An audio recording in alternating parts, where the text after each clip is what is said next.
السلام علیکم دوستو، ویڈیو دیکھنے سے پہلے ہمارے اس چینل کو ضرور سبسکرائب کر لیں اور نیچے موجود بیل آئیکن کو ضرور کلک کر لیں تاکہ ہماری ہر آنے والی ویڈیوز باقاعدگی سے آپ کے پاس پہنچتی رہے۔ آنے والا مہینہ جو ہے وہ مہمان ہے۔ آنے والا مہینہ کیا ہے؟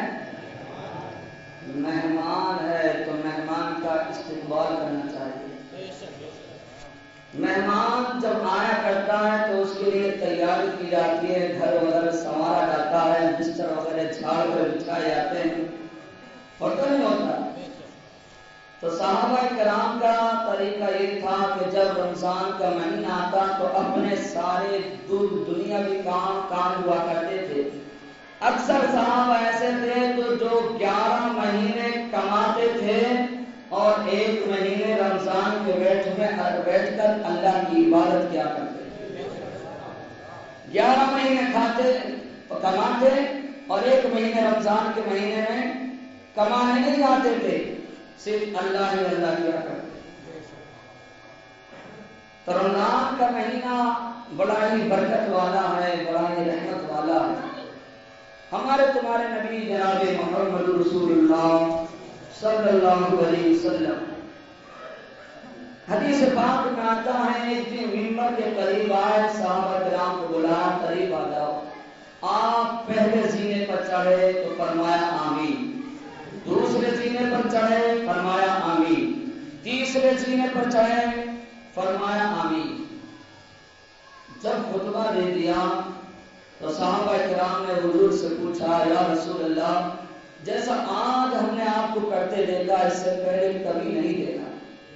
تو فرمایا، میرے نبی صلی اللہ علیہ وسلم نے فرمایا کہ میرے صحابہ میرے سامنے جبرائیل آئے اور انہوں نے 3 لوگوں کے بارے میں ہلاکت کے لیے کہا کہ اللہ تعالیٰ اس کو ہلاک کر دے، اس کو اللہ کی رحمت سے دور ہو جائے، یہ شخص اللہ کی رحمت سے ایسا شخص دور ہو جائے، ایسا شخص ہلاک ہو جائے۔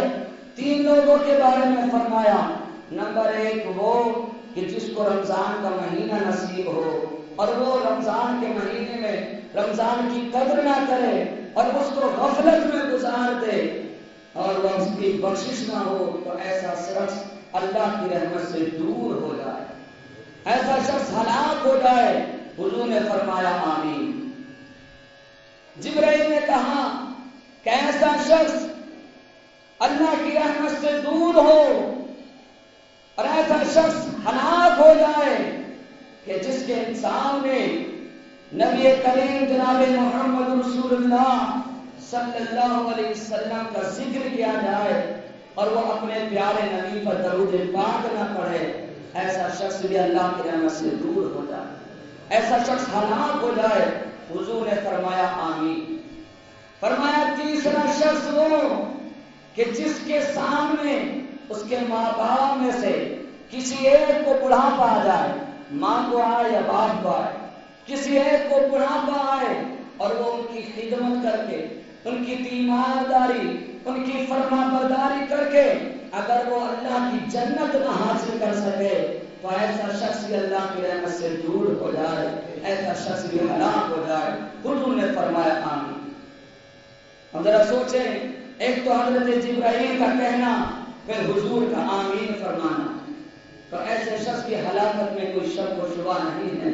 دعا کریں کہ اللہ تعالی ہم سب کو ان ہلاکتوں سے محفوظ فرمائے اور رمضان شریف کا احترام کرنے کی توفیق عطا فرمائے اور اپنے والدین کی ساتھ میں حسن سلوک کرنے کا جذبہ عطا فرمائے اور حضور پر کثرت کے ساتھ میں درود پاک پڑھنے کی توفیق عطا فرمائے۔ بڑے درود پاک، اللہم صلی علی سیدنا و مولانا محمد و آلہ وسلم، صلاۃ و سلام علیک یا رسول اللہ یا رسول اللہ صلی اللہ علیہ وسلم۔ اگر بالفرض کوئی شخص رمضان کے مہینے میں روزے نہیں رکھ سکتا، کوئی بیمار ہے، سفر میں ہے، یا ہماری وہ ماں بہنیں جو نفاس کی مدت میں ہوا کرتی ہیں تو وہ ان پر روزے فرض نہیں رکھ سکتی، بعد میں قضا رکھیں۔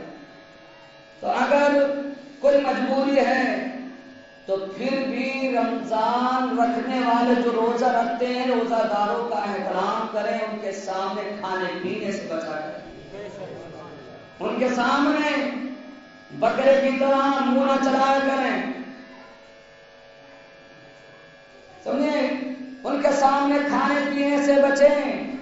کیوں؟ ایک واقعے سے میں آپ کو بتاؤں، اگر کوئی شخص اس مہینے کا احترام کرے گا اور روزہ دار کے سامنے کھانے پینے سے پرہیز کرے گا، بچے گا، تو کیا اس کو انجام اس کا انجام کیا ہوگا اور اللہ تعالیٰ اس کو کیا صلہ عطا فرمائے گا؟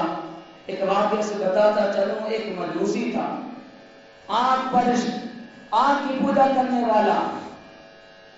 وہ کہتا ہے کہ بازار سے گزر رہا تھا، اس نے دیکھا کہ اس کا بیٹا مسلمانوں کے بازار میں کھلے عام کھانا کھا رہا تھا۔ باپ نے پڑھ کر اس کے ایک تماچا رسید کیا اور کان پکڑ کر کہا کہ تجھے شرم نہیں آتی ہے؟ مسلمانوں کے بازار میں کھلے عام کھانا کھا رہا ہے۔ تو وہ کہنے لگا، ابا تو بھی تو کھانا کھاتا ہے، تو بھی تو کھانا کھاتا ہے۔ تو کہنے لگا، بیٹا میں کھانا کھاتا ہوں لیکن چھپ کر کھاتا ہوں، مسلمانوں کے سامنے نہیں کھاتا۔ میں کھانا کھاتا ہوں، بے شک کھاتا ہوں، لیکن چھپ کر کھاتا ہوں، رمضان کے مہینے کا احترام کیا کرتا ہوں۔ تو تاریخ میں آتا ہے وہ سمرقند کا رہنے والا، وہ بخارا کا رہنے والا مجوسی، آگ کی پوجا کرنے والا، اس کو کسی نیک بندے نے، کسی نیک شخص نے خواب میں دیکھا کہ وہ جنت کے باغات میں ٹہل رہا ہے، وہ جنت میں گھوم رہا ہے۔ دیکھنے والے نے پوچھا، بتا تو صحیح، تو مجوسی تھا، تو کافر تھا، تو آگ کی پوجا کرنے والا تھا، جنت میں کیسے ٹہل رہا ہے؟ تو اس نے کہا کہ میں نے رمضان کے مہینے کا احترام کیا اور مسلمانوں کے سامنے کھانے پینے سے پرہیز کرا، جس کی وجہ سے اللہ تعالیٰ نے مجھے مرنے سے پہلے حضور کا کلمہ لا الہ الا اللہ محمد رسول اللہ صلی اللہ علیہ وسلم یہ کلمہ عطا فرما دیا۔ ایمان کی دولت سے میں مالا مال ہو گیا، جس کی وجہ سے اللہ تعالیٰ نے مجھے جنت عطا فرمایا۔ تو رمضان شریف کا احترام کریں گے تو انشاءاللہ مسلمانوں کو چاہیے کہ اگر مسلمان ہی رمضان شریف کا احترام نہ کریں تو پھر کون کرے گا؟ ہم نبی کا کلمہ پڑھنے والے ہیں۔ ایک بات اور بتاتا چلوں، میں نے اس آیت مقدسہ کو موضوع سخن بنایا۔ اللہ رب العزت ارشاد فرماتا ہے، ان اللہ وملائکتہ یصلون علی النبی یا ایھا الذین آمنوا صلوا علیہ وسلموا تسلیما۔ بے شک اللہ اس کے فرشتے درود بھیجتے ہیں خیر بتانے والے نبی پر۔ اے ایمان والو تم بھی خوب خوب درود اور سلام بھیجا کرو، اپنے نبی پر خوب خوب درود اور سلام بھیجا کرو۔ سب سے چھوٹا درود پاک کیا ہے؟ صلی اللہ علیہ وسلم۔ کیا ہے؟ صلی اللہ علیہ وسلم، یہ بھی درود ہے۔ تو کم سے کم اتنا ہی پڑھ لیا کریں۔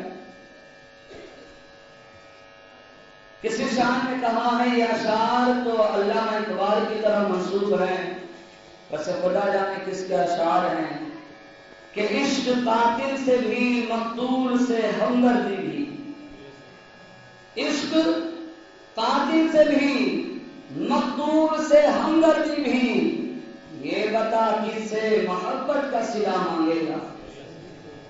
عشق قاتل سے بھی مقتول سے، قاتل قتل کرنے والے کو، مقتول جس کا قتل ہوا، عشق قاتل سے بھی مقتول سے ہمدردی بھی، یہ بتا کس سے محبت کا صلہ مانگے گا۔ اور سجدہ خالق کو بھی ابلیس سے یارانہ بھی، حشر میں کس سے عقیدت کا صلہ مانگے گا، حشر میں کس سے عقیدت کا صلہ مانگے گا۔ اللہ رب العزت ارشاد فرماتا ہے، یا ایھا الذین آمنوا انما الخمر والمیسر، ایمان والوں بے شک شراب اور جوا حرام ہے۔ ایمان والوں پر شراب اور جوا کیا ہے؟ حرام ہے۔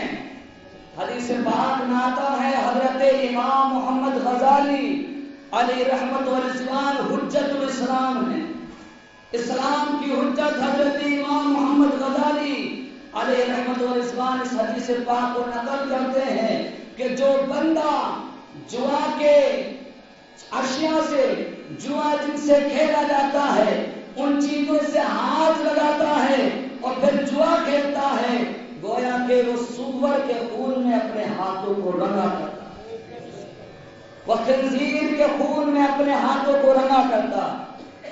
اب مجھے بتائیں کہ اگر ہمارے گھر میں ہمارا پیر آ جائے اور ہمارے ہاتھ صرف مٹی میں لگے ہوں، صرف مٹی میں گرد و غبار میں آتے ہوں، تو ہم اپنے پیر سے مصافحہ کرنا پسند کریں گے؟ نہیں کریں گے۔ ہماری ہمت نہیں ہوگی جب تک کہ ہم اپنے ہاتھوں کو اچھی طرح سے دھونا لیں، صاف نہ کر لیں، اپنے پیر سے مصافحہ نہیں کر سکتے۔ ہمارے تمہارے نبی جناب محمد رسول اللہ صلی اللہ علیہ وسلم کل قیامت کے دن اپنے ہر امتی سے مصافحہ کریں گے۔ وہ شخص اپنے گریبان میں ڈھانکے کہ جو ابھی بھی جوا کھیلتا ہے اور اس نے دعا سے توبہ نہیں کی ہے، اس کے ہاتھ سور کے خون میں لگے ہوئے ہیں، ذرا سوچے ان ہاتھوں سے حضور سے مصافحہ کرے گا؟ ان ہاتھوں کو حضور کی بارگاہ میں لے جائے گا؟ یہ جو ہاتھ سور کے خون میں لگے۔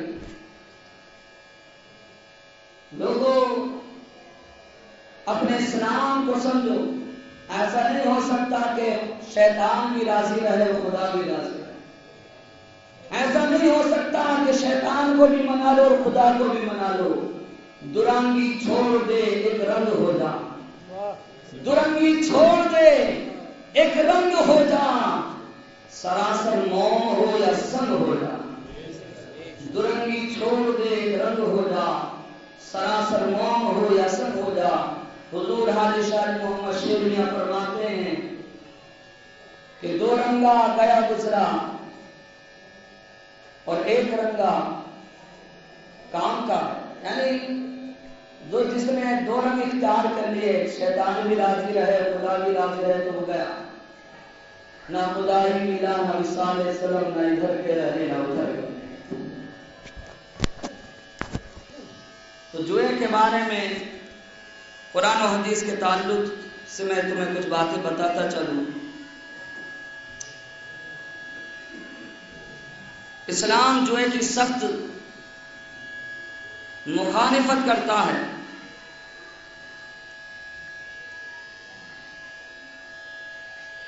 درود پاک پڑھیں، اللہم صلی علی سیدنا و مولانا محمد وبارک وسلم، صلاۃ و سلام علیک یا رسول اللہ، یا رسول اللہ صلی اللہ تعالی علیہ وسلم۔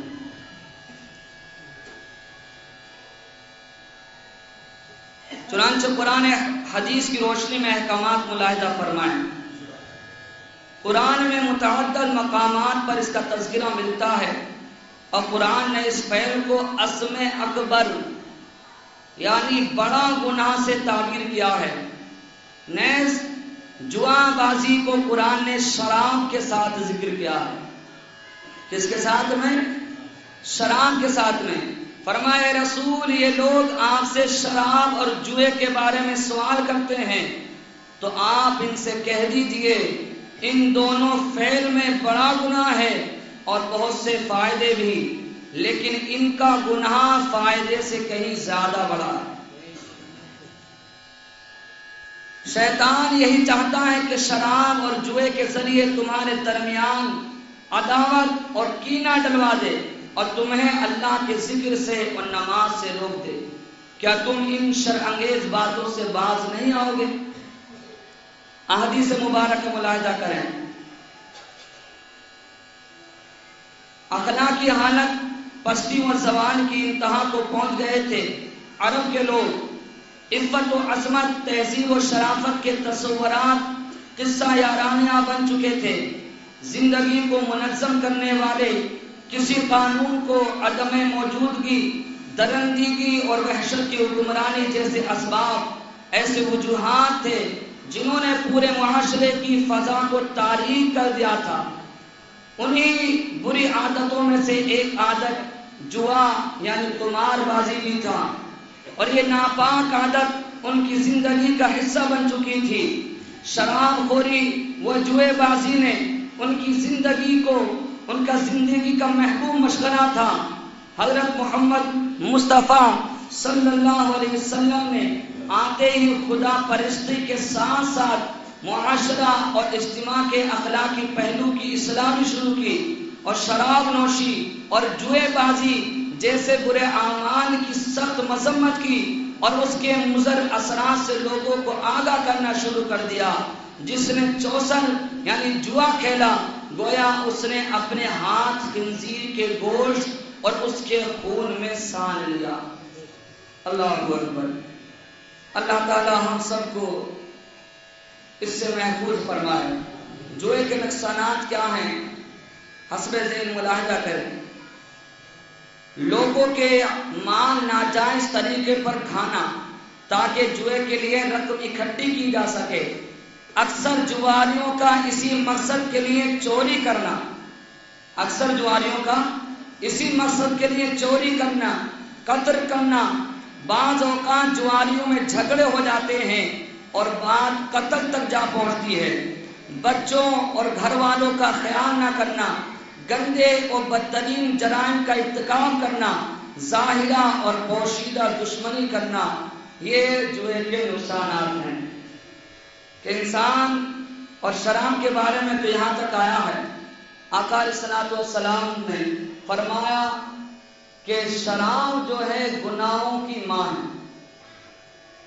گناہ جنم لیا کرتے ہیں شراب پینے والے سے۔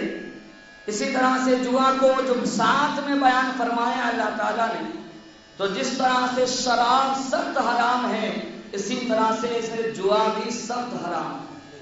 اس سے بچنے کی کوشش کریں، خود بھی بچیں، اپنے بچوں کو بھی بچائیں، وگرنہ کل قیامت کے دن یہی بچے جوا کھیلنے والے جن کو تم نے روکا نہیں، جن کو جوئے سے تم نے ٹوکا نہیں، کل قیامت کے دن جب یہ دوزخ میں جا رہے ہوں گے تو کہیں گے کہ میرے باپ کو بھی پکڑو، اس کا گریبان پکڑ کر اس کو بھی لے چلو جہنم میں، کہ اس نے مجھے جوئے سے روکا نہیں تھا، مجھے ٹوکا نہیں تھا، اس لیے میں جہنم کا حقدار بنا ہوں۔ اس میں صرف میرا ہی قصور نہیں، میرے ماں باپ کا بھی قصور ہے۔